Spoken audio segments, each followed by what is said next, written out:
Cette conférence va maintenant être enregistrée. Bonjour, vendredi 10 mai, 8h58, ouverture des marchés en 2 minutes. On va faire l'ouverture ensemble. Alors, euh, le résumé c'est quoi? C'est que, évidemment, il y a une grande fébrilité sur les marchés, il n'y a pas de directionnel, on passe par une phase d'hésitation extrêmement forte. Hier, bon, on est passé sous les 50, on est allé chercher un point plus bas, euh, on a fait bon, un appui assez long en fin de séance. Tu allais même faire un point bas à 17h30 pratiquement, à 28, 28h30, et puis derrière le marché s'est repris. Euh, c'est typiquement le genre de situation où il faut jouer les signaux techniques. Donc là, vous voyez, par exemple, au moment où ça passe de rouge à vert, bon, il y a des considérations à prendre en considération, mais là, il y a un signal d'achat technique, et après, c'est remonté. Bon, ok, très bien. Et puis là, il y a eu un signal de vente dans l'après-midi. En gros, ce qu'on dit le matin, c'est pas forcément valable pour l'après-midi. Hein, c'est comme ça. Il faut revoir sa copie dans des marchés qui ne sont pas directionnels ou soumis à des pressions extrêmement importantes. Euh, donc la position américaine est restée jusqu'au bout intransigeante face aux Chinois, qui ne signeront pas n'importe quoi, et on est dans une phase qu'on peut considérer d'attente sur les marchés, attente fébrile.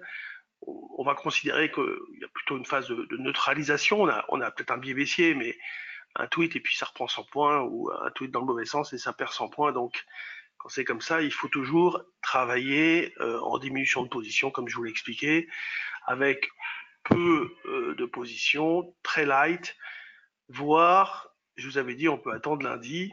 Et évidemment, c'est toujours valable ce matin parce qu'on n'en sait pas plus. Voilà, les marchés ouvrent. Donc on a un petit peu de gestion de delta de couverture, mais c'est pour ça que le futur bouge un petit peu nerveusement, mais bon, en général c'est à 9h, 17h35, et puis bon, certains dans la journée. Donc on va considérer que le sens est plutôt neutralisé. On peut toujours acheter, hein. Bon, c'est pas. Ce matin, on a proposé, si vous voulez, en gros, des achats au-dessus de 5003, un stop en dessous 5003, mais, et puis des ventes vers 70, et puis des rachats vers 30, par exemple. Enfin, jusqu'à 30, par exemple. Le, alors, le turbo, le 50, alors hier, le 54,15 dans l'après-midi, il a été désactivé. Et là, qu'ils l'ont remplacé par le 53,05, à 2 points près, il ne l'a pas été. Et il a reboosté fort, bon, bravo à cela. Mais bon, moi, je suis resté plutôt prudent là-dessus. Alors, faites attention, hein, les volumes, vous ne les voyez pas forcément par exemple Bourse Direct, ils sont en liaison directe avec Commerzbank.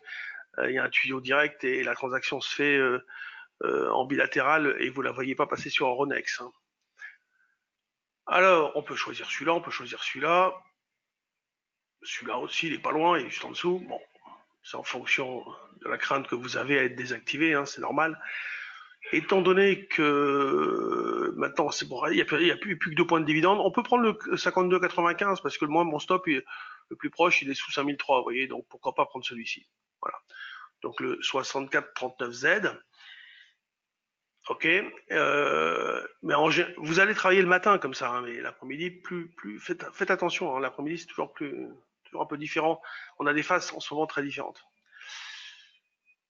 J'achète jusqu'à 5310 à peu près pour revendre vers 30, 50, et puis je vends vers 70 pour acheter vers 50 et 30. En gros, c'est ça, neutre. Mais je vais plutôt suivre des signaux techniques. Je vais avoir un comportement plutôt opportuniste sur options, etc. Enfin, c'est difficile à exprimer dès qu'il n'y a plus de direction forte à jouer et qu'il y a beaucoup de fébrilité. Voilà. Alors, bah, il me reste des ventes là-dessus. Là, par exemple, j'ai une vente à 79. Ouais. Bah oui, parce qu'il me reste plus que 10. Normalement, j'en ai une 20, je sais pas, une 15, 20, 25 là-dessus. Bah, j'en ai beaucoup racheté, hein, c'est normal. Le prix de revient, encore une fois, vous occupez pas de ça. Euh, Quand non, c'est une vente, ça. Le prix de revient, je sais même pas où il est. Ah, bah, il est là, le prix de revient 10 à 413. Ouais, c'est ça. Qu'est-ce que je vais vous dire? Pas grand-chose. De nouveau, le DAX, lui, il n'a pas infirmé du tout. Donc, l'affirmation est un peu plus bas. Donc hier, moi, j'ai acheté un double appui. Je me suis replacé ce matin en double appui ici, mais malheureusement, je me suis levé trop tard. C'est couillon parce que hier soir, j'avais vendu sur la première hausse ici, là, 89. Voilà. Mais il m'en faut toujours au moins un à la vente, donc en général, j'en fais trois ces derniers temps. Il m'en reste plus qu'un, et je l'avais vendu à vraiment celui-là, vraiment très très bien ici. Puis après, bon, ça n'a rien fait, puis c'est monté dans la nuit, puis c'est rebaissé, puis c'est remonté. Bon. Et je me suis replacé ici à 85. Je vais jouer graphiquement en gardant un sens prioritaire acheteur sur le DAX. Mais bon, on peut considérer qu'on tend là également vers des indications de neutralisation à court terme. L'eurodoll, je suis toujours vendeur. Alors hier, ça rebondit un petit peu. Bon, c'est pareil, hein, avec les problèmes qu'on a à gérer avec la Chine et les États-Unis. Il faut quand même faire attention. Donc là, ce matin, il y a eu un bon accueil de Trump à la lettre de Xi Jinping. Bon, Trump évoque la possibilité de trouver un accord dans la semaine. Encore une fois, de toute façon, ça dure depuis un bout de temps, mais bon, précédemment, Trump n'était pas forcément toujours aussi optimiste. Là, ce matin, j'ai mis des ventes un peu plus haut parce qu'on a vendu hier soir, ici, à 27. Ah, c'était quand hier soir? Non, c'était là. Ouais, c'était ici, par là. On a vendu dans la stabilisation, là, vers je crois que je donnais le matin 27. Non, c'était quoi? C'était 17 ou 27, je sais plus. Bon, c'est pas grave. De toute façon, c'était une zone de vente. On est revenu en arrière, on est remonté. Ce matin, je me suis remis un cran plus haut vers 60. On double top ici, puis vers un peu plus haut même. Je cherche toujours à vendre. Mais ça, c'est, quand je vous parle comme ça, je cherche à vendre sur tel niveau, c'est vraiment de l'anticipation de chartiste. Hein, c'est pas des signaux techniques. Si y a le technique, il faut être derrière l'écran au moment où il se déclenche. Et pour pouvoir les commenter. Mais je cherche toujours à vendre. Voilà. Mais bon, encore une fois, on n'est pas à l'abri de tweets là, avec l'impact que ça peut avoir sur l'euro-dollar, moins que sur les actions, mais tout de même, il peut y avoir un impact. Alors les actions, ce matin, on peut regarder ici, ok, il n'y a pas assez de valeur. Donc déjà, ça m'indique qu'il n'y a pas beaucoup de mouvements, maison du banc dernier, machin, tas de Trigano qui se reprend. Ouais. Ah, ADP qui baisse, peut-être qu'il y a quelque chose dessus. Alors, je vais vous dire s'il y a d'autres news importantes. Natixis, ok, on s'en fout. Alors, sur la fronde des parlementaires, là, il y a un broker qui dit la fronde des parlementaires gagne une première manche sur ADP. Le mélange détonnant de parlementaires et républicains. Non. Ils disent que l'attrait spéculatif sur ADP se réduit fortement. C'est pour ça que ça baisse. Ok. Il y avait les résultats hier aftermarket aux États-Unis de Boeing. Vous voyez, bon, ça traduit une situation 1/8. C'est des valeurs qui font plus d'1/8 du volume dans le matin. Le fait qu'il y ait aussi peu de valeur à cette heure-là nous montre que l'activité sur le marché reste extrêmement faible. Voilà. Donc ça n'incite pas à AK, c'est une belle valeur AK. On va baisser un petit peu, mais bon. Un peu cher, enfin un peu haute encore. Trigano, c'est bien cassé la gueule. Il y a eu un signal technique. Ouais, Trigano, il y a un signal au-dessus de ça, ici. Elle n'a pas été bien loin, après une dizaine de pourcents, et puis elle revient, pullback sur le niveau, ici, et elle repart. Donc là, ici, c'est un niveau d'achat possible. Elle est fatiguée, Trigano, hein, quand même. Bon, bah écoutez, tout neutre sur les indices, on va dire. Toujours vendeur sur l'eurodoll. On peut patienter un peu. On peut facilement rebondir parce qu'il n'y a pas de densité. Les marchés sont vides. Imaginez que c'est vraiment à ce point-là.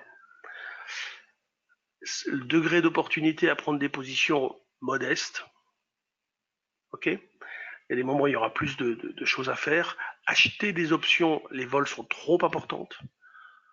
Alors moi hier j'ai acheté des calls, mais je peux pas vous montrer, c'est sur un autre compte. J'ai acheté pas mal de calls 5500 au bas. Enfin ils doivent pas monter aujourd'hui, hein, ils ont pas assez de sensibilité. J'ai acheté le call 5500 mai, je l'ai payé 8,70.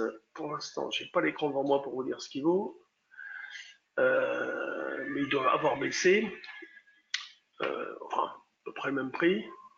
Ouais il vaut 9, oui, 9 à peu près. Non ça c'est la vol. Le prix me dit pas. Ah non, c'est pas celui-là, c'est pas celui-là, c'est pas celui-là. 5005. Il vaut. Bah, j'en sais rien ce qu'il vaut. Parce que là, une note des prix, c'est bidon. Une note des prix qui sont faux, je sais pas pourquoi. Faut que je mette à jour mes plateformes. Faut que je les reboote pour certaines d'entre elles. Ouais, le 5005, il n'y a pas de prix. Il n'y a pas de fourchette encore, c'est pour ça qu'il n'y a pas d'indication. Ok. Donc, sur ce turbo, vous n'achetez que si le marché revient au moins vers, tiens, on vient de monter un petit peu, donc, allez, au plus près ici, à 30. Voilà, pourquoi pas. Vu que, alors, si le marché avait baissé, je vous aurais dit on va rester vers 10, tout comme tout à l'heure quand j'ai commencé à parler. Je pense que si on garde la vitesse et de la dynamique dans ce marché, je pourrais peut-être acheter vers 30. Et le problème, c'est toujours pareil, c'est que ça dépend comment on va y aller. Mais c'est possible. Et puis vous mettez un stop sous 5003. Ça peut pas vous coûter très cher. Vous y allez doucement. Enfin, le stop, ça serait le turbo de désactivation à 95 par exemple. Ça peut être celui-là. Allez, bonne journée. Et puis, passez un bon week-end. Mathieu va être là lundi. Euh, si vous avez des... Hier, on a fait la porte ouverte. Bon, vous êtes nombreux à être venus, c'est sympa. N'hésitez pas à passer nous voir. Nos stages sont assez pleins ces prochains à Bordeaux, tout c'est plein et tout, mais n'hésitez pas à vous inscrire pour les prochaines dates. À bientôt et bon week-end.